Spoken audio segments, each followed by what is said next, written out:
Hello, this is the video 3 for how to make a coil core vessel. So at this point you should have wrapped one time around each of this all the way along here so that they're connected. The next step is to just wrap around the new coil core until you get to where my fingernail is, about right here, just on the other side. That way you can start sewing into this one, but for this you just wrap right around there.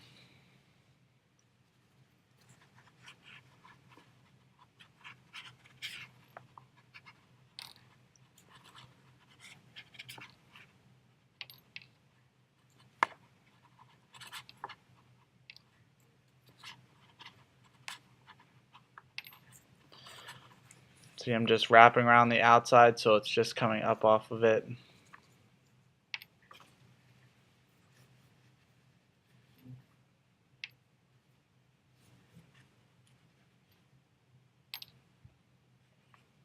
Okay, a couple more.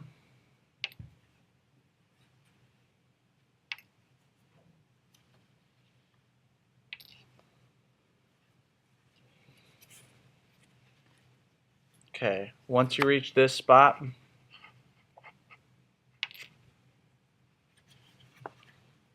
with wrapping, see, this is tied together with all of those stitches that go between the one and the next. Then you take this, wrap it around. Now we're ready to start tying these two together. At this point, on the end of your string, you're going to have to attach a needle. Okay, I've already attached a needle. If you don't know how to attach a needle, watch the next video, which is going to be on how to thread a needle using the needle threader. But for the purpose of this video, you attach a string. I'm going to move the camera down so you can see my hands. Alright. Just like before, we're going to have a home base. Home base is with your coil core going around all nicely, your string coming up in between the middle of the new coil core and the old coil core. Okay? The stitch that I suggest is 1 around the old, 2 around the new. This gives you like a medium hardness on the coil core. If you do 1 around this and 1 around that, it's going to make it more stiff and more hard, whereas if you make 1 around the old and say 3 or 4 around the new, that's going to make it even looser. So my suggested is 1 around the old, 2 around the new for medium, but like medium strength or medium hardness, but it's really up to you. That's one way you get to be creative with this project. Now, we're at home base. This is how you go. You stick down in between the old coil core, right across from where your stitch is. You stick down, pull through, and come back to home base. And home base is to come in between the old coil core and the new coil core, pull it tight, you're back at home base. Now I'm going to do 2 around the new. So it goes around, back up through the old and the new, and that is 1, 2, back up. You have to come from underneath, in between the old and the new. You just lead with your needle, okay? And now we repeat that. So we go, let me show you close up. You go right here, right across from where this is.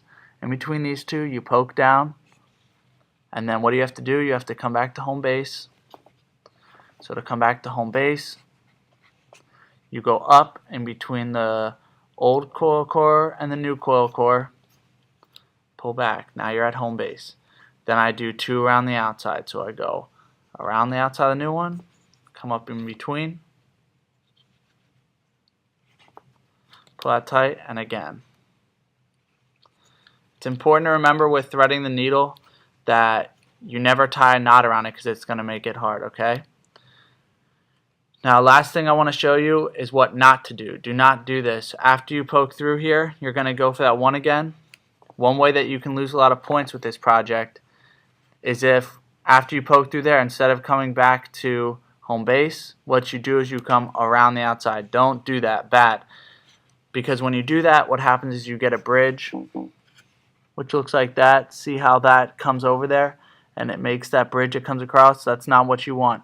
you have to come back up in between the two to home base, okay? That's the basic stitch of 1 and 2, and you do that going all the way around. Even when you get down here to this part, okay, you just keep going 1, 2, 1, 2, and you go ahead, okay?